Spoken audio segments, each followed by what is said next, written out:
To the woman that loved me before I was born. To the woman that held my heart long before it had formed. To the woman who was left sleepless from dusk until dawn, with weakness upon weakness for 9 months long, telling herself it would all be worth it soon as she rest assured. For when she finally made it through to that hospital ward, it was love at first sight the second she saw me.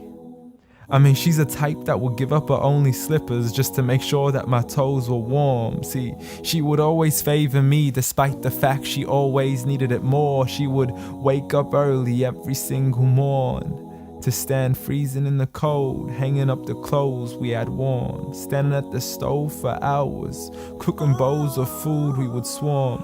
And whenever we weren't home, her heart would be torn. I mean, she could never ever sleep whenever we were gone. She would stay up all night next to the phone, although I would never call. So she sends me text messages, please, I can't sleep, just let me know that you're safe and secure. And whenever I was sick, she would always know what was the cure. I mean, the love she gave to me was the best medicine that was pure. A prescription of tea, honey, and handmade lemonade. What more could I ask for? Alhamdulillah, all praise to the Lord. You did it all for me and not once ever asked for a reward. I mean, I still remember the nights when I was small. I could never go to sleep until I would call to you out from the bedroom door. Ghatini wa bawsini, tuck me in and kiss me please, and you would always be there for sure. See, the love you gave to me for all these years, it's impossible to ignore. I love you, Ya Ummah. And I'm sorry I've never told you all this before. I'm sorry for everything, Mum. I'm sorry for it all. I'm sorry for leaving you as soon as you taught me how to crawl. I'm sorry for saying oof every time you would ask me to complete a simple chore. It doesn't make me less of a man to give you a hand whenever your arms get sore. I'm sorry again and again for all the promises I fell short. And I'm sorry I can't give you the life you wish for, the car you dreamt of and the countries you wish to explore.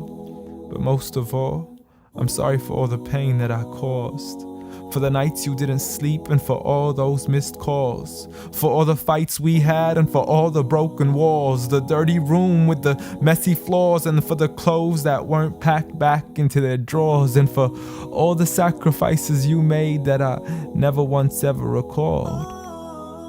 Like when you became my mother, it meant that you had to move away from yours. I know how much you love her and miss her, and I know it cuts you deep like a sword. But if it was up to me, I'd let you see her as much as I can afford. So I promise to make it up to you and become the son that you've always adored from now on. So forgive me. Forgive me for it all. Forgive me for everything I've ever done, ever since I was young, stupid, and dumb, just looking to have fun. Dear Mum, I love you. I love you. I promise to never put anybody else above you, nor let anybody come in between. And even if I get married, I promise you will always be my queen. Because there's no words in this world that can let you know how much you really mean to me. Nor is there anywhere in this world that I could ever repay you. So instead I pray every day for you, that Allah has mercy on you the same way you had mercy on me. And I have one last request for you before you leave, please. Since Allah put paradise beneath your feet, please ask Allah to let paradise be the place where we finally meet. Ameen.